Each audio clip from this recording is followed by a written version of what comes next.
ጃንና አሊያ በቦራን ብቻ እየተፈተኑ ባለበት አጋጣሚ መርየም የእህቴ የሙጅጋን ልጅ ነው ብላ ይዛው የመጣችው ሰራት የሚባለው የ11 ዓመት ሕፃን ልጅ እስካሁን ድረስ አባቱ በወላ አይታወቅም። መርየም ብትሆን የእሱ እናት አባቱን በግልጽ አታውቀውም። ጂሃን ሊሆን ይችላል ወይም ደግሞ ፈያዝ የእሷ አባ ሊሆን ይችላል። ባሏ በጣም እየጨቆናት ስላስቸገራት ባሏን ጥላ የመጣችውና በማርዲን እስር ቤት ውስጥ የተገኘችው መርየም አሁን ነፃ ወጥታ በጃን ጥበቃ ስር ነው የምትገኘው። ጃን ለሱ የሚያደርግላት ጥበቃ ቀስ በቀስ ነገር ሄዶ ወደ ድሮ ወደ ነበረው ሮማንቲክ የፍቅር ግንኙነት እንዳይመልሳቸው አሊያ በጣም ፈርታለች። ጃን በአሊያ ምክንያት እጅግ በጣም ብዙ ፈተና ያያል። ለምን በዚህ ፈተና ብሎ አንድ ቀን ፊቱን እንዳያዞር በጣም ፈርታለች። ግን ደግሞ ሙጅጋንም ብትሆን የዋዛ አይደለችም። መርየምን እየወተወተቻት ነው። ይህን ሰው ጃንን ታፈቅሪው የለም ወይ? ለምን እንደዚህ የምትሆኘው? ለምን የምትሸነፊው? ፍቅር የሚባለው ጉዳይ ላይ በምንም መንገድ ፍትህ የሚባል ነገር አይሰራም። ራስም ወዳድ መሆን ነው የሚያዋጣው እያለች ነበር። ነገር ግን መርየም ይህ ጨዋታ ይቅርብኝ አልፈልግም ብላ የተከራከረቻት ነው። ሙጅጋን ግን የዲኤንኤ ምርመራ ልታረግ እንደምትችል እዚህ ጋር ግምታዊ አባባሏን እየነገረች ነበረ። በቃ ከወንድሜ ጃን የሆነ ዲኤንኤ ሳምፕል መውሰድ አለብኝ፣ መመርመር አለበት ትላታለች። እረፊ እንዳታረግ እያለች ነበር። መርየም ከምንም በላይ ሰላም ፈልጋለሁ እያለች ነው። ድንገት ሰራት መጣ። የሆነች ነርስ ቃል ግቢልኝ ምንም አይነት የዲኤንኤ ምርመራ እንደማታረጊ እያለች ነበረ። ድንገት ሰራት ከነርሷ ጋር መጣና ምንም ችግር የለውም አሁን መሄድ ይቻላል እያሏት ነበረ። መርየም ከዛ ስምኝልሽ ሙጅጋን በዚህ ጉዳይ ጣልቃ እንዳገቢ እባክሽ እየለመንኩሽ ነው፣ ያለኔ እውቅና ምንም ነገር እንዳታርጊ አደራ አለቻት። አረ ችግር የለም እያለች ነበረ። በሌላ በኩል ጃን ጭንቅላቱ እንደ ጦዘ ስራ ቦታ መጥቷል። በብዙ ነገር እየተጨናነቀ ነው ያለው። አንዳንድ ዶክመንት ላይ እየፈረመ ወዲያው ድንገት ኤሩል መጣና ስለ ፈያዝ ዚህም አዲስ ነገር አለ እያሉ ነበረ። እርግጠኛ ነኝ ይሏል። አዎ እርግጠኛ ነኝ በድንበር በኩል እንደገባና እዚህ ማርዲን ውስጥ እንደሚገኝ መረጃው ደርሶኛል አለው። ፈያዝ እዚህ ከተማ እንዳለ እስካሁን ጃን ያወቁ አይመስልም ነበረ። ነገር ግን አሁን በቀጥታ እዚህ ገብቶ እንደሚኖር የተረጋገጠ መረጃ አገኙ። በሉ ቤቱ ላይ ያለውን ጥበቃ በደንብ ጨምሩ እሺ። እዛ ቤት ውስጥ የሚገቡን የሚወጣውን እያንዳንዱ መረጃ የማቅ ይሆናል። እኔ እንኳን ባላቅ እናንተ ማወቅ አለባችሁም። ማንም እኛ የማናውቀው ሰው መግባት የለብንም። ለመርየም ቢሆን ንገሯት እሺ፣ ንገሯት በቃ ከዛ ቦታ መሄድ አትችልም። ከሆስፒታል እንደወጣች ቀጥላ ወደ ትልቁ ቤት ትግባ ሲል ነበረች። ችግር የለም ጃን ይሉታል። ሌላስ እያለ ነበረ። ሌላ ያው ኦልቻ የሚባለው የስልኩ ባለቤት በመጨረሻም ስልኩን አብርቶታል ብለው ነገሩት። አረ ደውላችሁለት እያለ ነበረ። ደውንለት በቡርጉን ስልክ፣ ነገር ግን ስልኩን አያነሳም እያሉ ነበረ። ጃን ስልኩን ስጡ እያለ ነበር። ስልኩን ሰጡት። ከዛ ጃን ወዲያው ነበር ቴክስት እየጻፈ ነበረው። ጃን ምን እያረክ ነው ያለው ይሉታል። ቆይ አንዴ እያለ ቴክስት እየላከ ነበረ። የሚሆነው ነገር ይመለከታሉ። ጃን ቴክስት ላከ ለዚህ ለቡርጉን የወንድም ልጅ። ከላከለ በኋላ እኔ ጃን አልቦራ ነኝ ላገኘ ፈልጋለሁ፣ አንድ ጊዜ እናውራ፣ በስልክ ልደውልልህ ወይ ደውልልኝ የሚል አጭር ቴክስት ነበር ይላከለት። ከዛ ትንሽ ደቂቃ ጠበቁ። ድንገት ቴክስት መለሰለት። ቡርጉንን ማን የገደለው የሚል ጥያቄ ነበር የጠየቀው። ማን የገደለው ሲል ጃን እዚህ ጋር ነገራቸውና ከተገናኘን እነግርሃለሁ የሚል ነበረ። እሱም ይሻለው በስልክ በቴክስት የሚያወራው ሰው የት እና መቼ እንደሚሆን እዚሁ ይነጋገራሉ። ይኸውላችሁ ምንም ነገር ከቦራን ጋር ከተያያዘ እስከ ጠብቀን ድረስ ይህን ሰው ማግኘት አለብን። ገባችሁ? ስለ ቦራን በእርግጠኝነት ይህ ሰው በደንብ ያውቃል። በቃ እንጠብቀን ታገስ እያላቸው ነበረ። ቦራንን በእርግጠኝነት በዚህ ሊመቱት እንደሚችሉ ጃን እርግጠኛ ነው። ናሬ እዛው ሆስፒታል ውስጥ ናት። ናሬ ሆስፒታል ውስጥ አልጋ ላይ ጋደም ብላ፣ ነገር ግን ሻይን በቀጥታ ወደ ውስጥ እየገባ አይደለም። ሻይን ጭራሽ አይርቃትም ወይም ደግሞ አይቀርባትም። እናቷ ፊት ለፊት አለች። እንዴት ነው ሻይን አሁንም ቢሆን አለ እንደ ብላ እየጠየቀቻት ነበር። አዎ አሁንም አለ እያለቻት ነበረ። ለምንድን ነው የማይገባው ትላታለች። ቆይ እየጠበቀች ነው ስትላት ነበረ። ናሬ ካልጋ ወረደች። ናሬ እኔ ልጅ ወዴት ነው ስትላት፣ ናሬ ከክሊኒኩ ወጣች። ከክፍል ወጣችና ወይ ትገባለህ ወይ ዞር በልልኝ፣ በቃ እዚህ ቆመ ማየት አልፈልግም ስትለው ነበር። አልቆምኩም ተቀምጫለሁ እኮ ምን ሆነሻል እያለ ነበር። እኮ በቃ እንድትቀመጥም አልፈልግም እያለችው ነበር። ወይ ዶክመንቶቹ ላይ ተፈርሚያለሽ ወይ ደግሞ እዚህ ቁጭ እንዳልኩኝ ቀራለሁ እያለ ነበር። አንተ ቆይ እንደዚህ ምንድርቀው አለችው። ትፈርሚያለሽ አፈርሚ እያለ ነበር። ፍጥጥ ብላ ተመለከተችው። ናሬ ለምን ደረቅ ትሆኛለሽ ፈርሚ በቃ ሲሏን ነበር። አልፈረምም ትላለች። ቪዳንም እያለመነች ነበረ።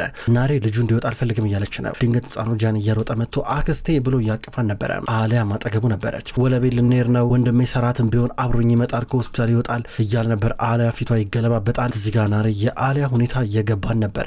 ከዛ በኋላ ሻይንም ቢሆን ህፃኑን ሰላም እያለው ጃንን ከዛ በኋላ በቃ እንንቀሳቀስ ሲል ነበረ።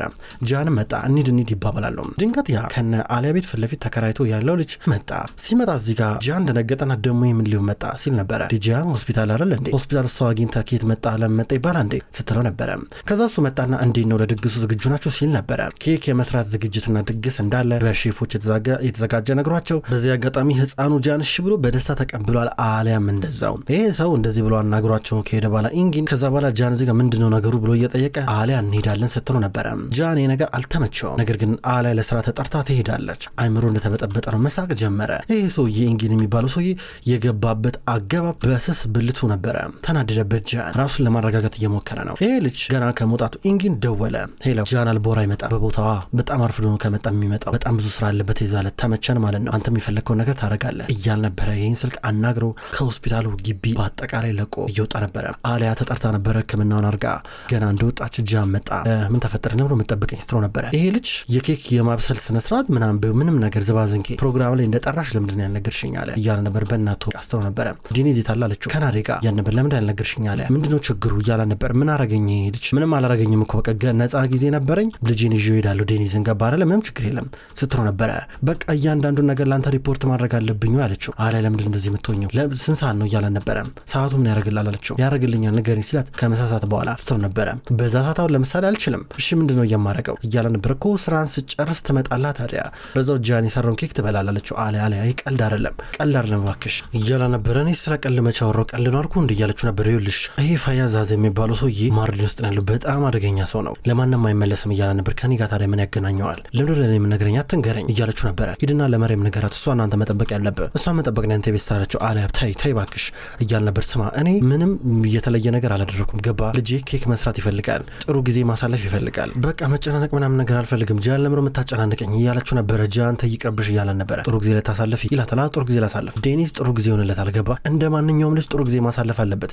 ሄዶ ኬክ ይሰራል። በቃ እኔ እሱን ደስታ ብቻ ነው ማየው ብላ ተናግራ ጥላው ትሄዳለች። ጃን ግራ ገባኝ ነገር እንዴት አድርጎ እንደሚከላከልና እንደሚያስቆመ አያውቅም። በሌላ በኩል ሰዳከት ቤት ውስጥ ናት ያለችው። ስለ ሙጅጋን ልጅ ተብሎ ስለተዋወቀችው ልጅ እያጣራች ነው። ይኸውልህ ስማኝ ሰራት ካራማን ይባላል። ሙጅጋን ጀርመን ውስጥ ወልደዋለች ነው የሚባለው።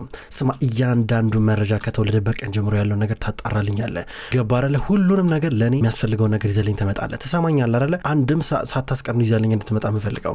ማንም ሰው ስለዚህ ጉዳይ ማወቅ የለበትም። ማንም ሰው ሳያውቅ በፊት ነው እኔ ቀድሜ ማወቅ ያለብኝ። እሺ በል ጀምር እያለች ነበረ። ከዛ ዝቅ ብላ ስትመለከት ቤት እየመጡ ነበረ። ኪችን ውስጥ እነ ኡሙሃን የተለየ ምግብ ስሩ ተብለዋል። እነ ፓኪዜ ዛሬ ሰራት እንዲሁም የመሳሰሉ እነ ሙጅጋን እንግዳ ስለሚመጣ የተለየ ምግብ እየሰሩ ናቸው። በሌላ በኩል አሁን እነ ሙጅጋን እየመጡ ናቸው። መርያም ሙጅጋን እንዲሁም የመርያም ልጅ ሰራት መኪና ውስጥ ነበሩ። እየገቡ ወደ ሰራት ወይኔ ቤቱ ሲያምር ቤተ መንግስት አንድ የሚመስለው ትልቅ ነው ደግሞ ሲል ነበረ። ትልቅ ነው ትላለች መርያም። እዚህ ጋር ሙጅጋን ብትሆን ትልቅ ነው እያለችው ወደፊት ያንተ መሆኑ አይቀርም ትላለች። ግራ እየገባው መርያም ዝም በይ ትላታለች። ከመኪና ወረዱ። እዚህ ጋር ሰዳከት እየተቀበለቻቸው ነበረ። ቀስ እያሉ እየተራመዱ ሲገቡ ከዛ ደግሞ እነ ጃን መጡ። ጃን አሊያ እንዲሁም ህፃኑ ጃን ከመኪና እየወረዱ ነበረ። ህፃኑ ጃን እየሮጠ ወደ ሰራት እየቀረበ ነበረ። አሊያ ራመድ ትላለች። ጃንም ከጎኗ ሆኖ ይራመዳል። ቀስ እያሉ በደረጃው እየወጡ ነበረ።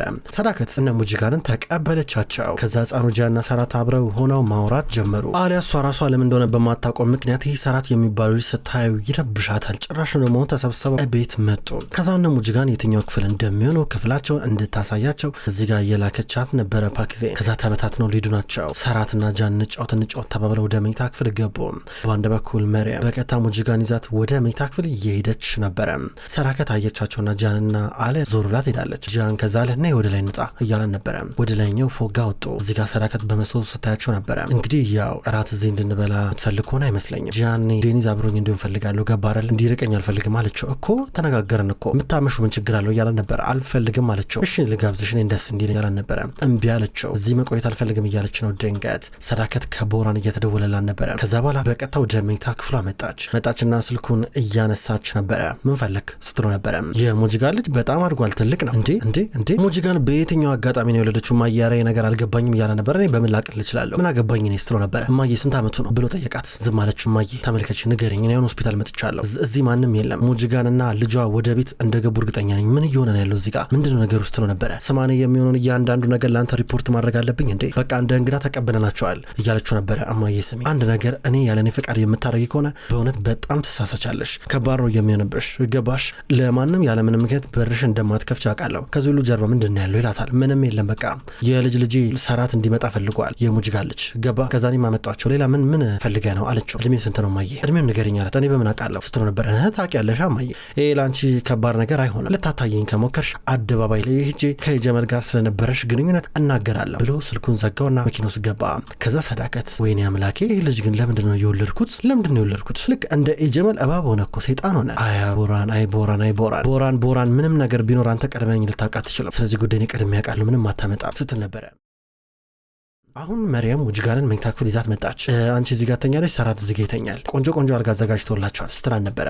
አንቺ ሳለቻት ከዛ እሷን ብትሆን በቃ ለዛሬ እዚህ ልቆይ እዚህ ነበር ስተኛ ነበር አለቻት። የምርሽን ነው? ይሄ ላንቺ አይገባሽም ስትላ ነበር። ሙጅጋን ስለምታወሪ ነገር ተጠንቀቂ ስትላ ነበር። ኧረ የሚገባሽና የማይገባሽን ቦታ ላይ ተሾቀ እንጂ እንዴ ምን ማለት ነው? በአንድ ወቅት እኮ የዚህ ቤት እኮ እመቤት ልትሆኝ እኮ ነበረ። ቀጥታ ወደ ጃን መኝታ ክፍል ልትገቢ እኮ ነበረ። ያለሽን ቦታ ረሳሽው እንዴ ትላታለች ሙዚጋ ዘይን። መርየም በረጅሙ እየተነፈሰች ነው። እህቴ ስሚ ይኸውልሽ በቃ ላንቺ እኮ የጃን ውሳኔ እኮ በቂሽ እኮ ነው። ለምን አታስተውይም አለቻት። በቃሽ ሙጅጋን በጣም በቃሽ ይኸውልሽ ስሚ ለምን ማትረጂኝ? ቆይ አንቺ ይሄ ጉዳይ ተዘግቷል እኮ ነው የምልሽ ለምንድነው ማትየው አለቻት። አልተው ለማንኛውም ሰራትን ሄጄ ቼክ ላድርገው ስትራ ነበር። አንድ ነገር ልንገርሽ ይኸውልሽ ሙጅጋን ያለኔ ውሳኔ ምንም ነገር እንዳታረጊ ባክሽ። ይሄ ነገር ተዘግቷል፣ ይሄ ጉዳይ የተዘጋ ጉዳይ ነው፣ ጣልቃ እንዳትገቢ አለቻት። እሺ ያለቻት ነበረ። ሰራት እና ህፃኑ ጃን እየሮጡ ወደ ጃንና ወደ አሊያ እየመጡ ናቸው። ከዛ ፓኪዜና ከድር ተከትሏቸው እየተጫወቱ ነበረ። እንጫወት ብለዋቸው በቀጥታ እነሱንም እዚህ ውስጥ ላይ ያሳተፏቸው ነው። ከዛ በኋላ ድንገት መርየም ልጆቹ የት ናቸው ብላ እሙን ስጠይቃት ነገረቻት። ሙጅጋና መርየም ወደ ላይ እየወጡ ነበረ። ከዛ ወደ ላይ እየወጡ ድንገት ሙጅጋን የጃን መኝታ ክፍል አስታወሰችው። በሩን ተመለከተችና አፈገፈገች። ከዛ ወደ ላይ እየወጡ ነበረ። መርየም እና ሙጅጋን እዚህ ጋር ሁለቱ ታማሞች ሰራት ከአሊያ ጋርና ከጃን እንዲሁም ከህፃኑ ዴኒዝ ጋር ሲጫወቱ እያዩቸው ነበረ። እንዲህ ሲቦርቁ እያዩቸው ከዛ መርየም ገረማት። ሙጅጋን አሰበችና ወደኋላ ብላ በቀጥታ ወደ ጃን መኝታ ክፍል እየገባች ነበረ። ወደ ጃን መኝታ ክፍል ተደብቃ ገባች። ከዛም በኋላ መሳቢያን ቶሎ እየከፋፈተች ነበረ። ትራሱ ላይ የሆነ ጸጉር ነገር እየፈለገች ነው። የሆነ አንድ የጸጉር ዘለላ እንኳን ባገኝ ብላ በጣም ቼክ እያደረገች ነበረ። መሳቢያ ከፈተች። ከዛ ፎቶ ተመለከተች። የህፃኑ ጃን የጃን እንዲሁም የአሊያ ነበረ። ይህን ፎቶ ትኩር ብላ ተመለከተችና በቀጥታ ወደ ውስጥ ገባች። ወደ ጃን መታጠቢያ ክፍል ገባች። አሁን ቢሆን የሆነ የጥርስ ቡሩሽ ማበጠሪያ ምናምን የመሳሰሉ ነገሮች ስትፈልግ ነበረ። መርየም በርቀት እየተመለከተች ነው ልጆች ሲጫወቱ። ይህ ይገርማል ብላ ዞር ስትል ሙጅጋን አጠገቧ የለችም። መርየም ሙጅጋን የጠፋች ብላ በደረጃው እየወረደች ነው። በደረጃው እየወረደች ድንገት የጃን መኝታ ክፍል በረጋ ደረሰችና ሙጅጋን እዚህ ገብተሽ እንዳይሆን ፈጣሪው እዚህ ገብተሽ እንዳይሆን ብላ በሩን ከፍታ ገባች። ሙጅጋን ወደ ጃን መታጠቢያ ክፍል ከገባች በኋላ የጥርስ ቡሩሽ አገኘች።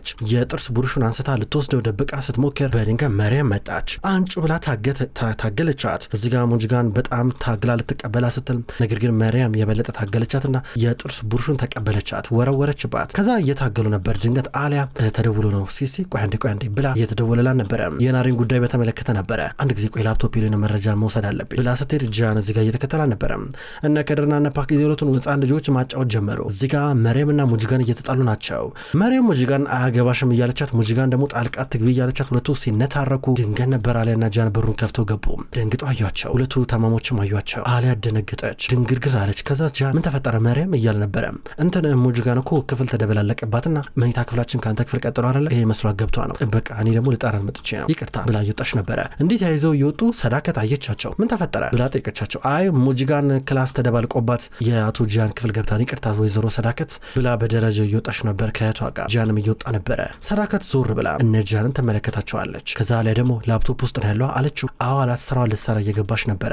እዚህ ጋር መርየምና ሙጅጋን በጣም ተከራከሩ። ጣልቃ ትግቢ እያለቻ ነበር መርየም። እዚህ ጋር ነግሬሽ ነበረ ከዚህ በኋላ ይቅርብሽ እያለቻ ነበር። እህቴ አንድ ጊዜ እንኳን እንድሞክር ድሉን ስጭኝ፣ የጥርስ ቡሩሹ እጅ ገብቶ ነበረ፣ አሁን ይከብድሻል። በኋላ አንድ ድል ብቻ ነው የነበረን፣ እሱን ድልም ልጠቀምበት አስቤ ነበረ፣ እምቢ አልሽ አንቺ ትላታለች። ድንገት ሰዳከት መጣች። አየቻቸው ትኩር ብላ ጥለዋት ሄዳሉ። ሰዳከትን እነሱ ግራ ገብቷቸው ከዛ እሷን ብትሆን ጥያቄ እየተፈጠረባት እያየቻቸው ነበረ። አሁን ቢሆን ነገር ይጫወታሉ። ድንገት መርየም መጣች። መርየም ወደ ልጇ እየጠጋች የበለጠ እንክብካቤ ስትሰጥ ሙጅጋን ተሳቃ ስታያት ሰዳከት ይህ ሁሉ ነገር ለእሷ እንደ ግብአት ነው መረጃ እየሰበሰበች በእርግጠኝነት መርየም የሰራት እናት መሆኗን አንድ እንደ ፍንጭ የሚሰጣት ነገር ነው። አሊያና ጃን ስራቸውን ሰርተው እየወጡ ናቸው። እዚህ ጋር አሊያ ልጄን ካልወሰድኩ እያለች ነው፣ አላመሽም እያለች ነው። ካሊድን ስትለውሱ ተጫዋች ያልጠገብኩም ይላታል። አስቸገራት። ሰዳከትን በቃ ቆይ እያለች ነበር። አሊያ ተናዳ መኪና ውስጥ ገባለች። ጃን እያደረሰ አልነበረም። ማታ ላይ ወደ ቤት ይዟት እየመጣ እያለ ልጄ መመለስ ነበረበት በሚል ምክንያት ጨቀጨቅ ተነሳ። ከዛ እሱ ደግሞ እንደማኑ ወደ አፓርታማ መሄድ የለብሽም አደገኛ ነው፣ ከዚህ በኋላ ፈያዝ ምን እንደሚያደርግ አይታወቅም እያለት በጣም ተጨቃጨቁ። አሊያ እኔ አያገባኝም ስለ ፈያዝ ስለ መርየም አያገባኝም፣ እኔ ልጄን ነው ማሳደገው፣ ከልጄ አይበልጥብኝም፣ ቦራን ልጄ እንዲነጥቀኝ እድል ፋንታ ለማንም አልሰጥም እያለችው ብዙ እየተጨቃጨቁ ናቸው። ክብሯን ተመልካቾች እንኳን ወደ ቅጠል ቲቪ የዩቲዩብ ቻናል በሰላም መጣችሁ። ውድ ተመልካቾች በዛሬው ዕለት አጓጊውን ምርጥ ድራማ ዘውድ ድራማን ተመልክተናል። ክብሯን ተመልካቾች ቅጠል ቲቪ የዩቲዩብ ቻናል ወደ እናንተ ዘውድን ድራማ እንዲሁም መሀል ልብ የተሰኘውን አጓጊ ምርጥ ድራማ ወደ እናንተ ይዞ ይመጣል። ሁለቱንም የምትወዱ ከሁለት አንዱ ምርጫችሁ የምታደርጉ ክብሯን ተመልካቾች ቅጠል ቲቪን እየመጣችሁ ላይክ እያደረጋችሁ አዳዲስ ቪዲዮዎችን በቀን እንድትኮመክሙ ቅጠል ቲቪ ዩቲዩብ ቻናል ይጋብዛል። በቀጣይ በአዳዲስ ቪዲዮስ ከምንገናኝ ድረስ በያላችሁበት መልካም ቆይታ እንዲሆን እመኛለሁ።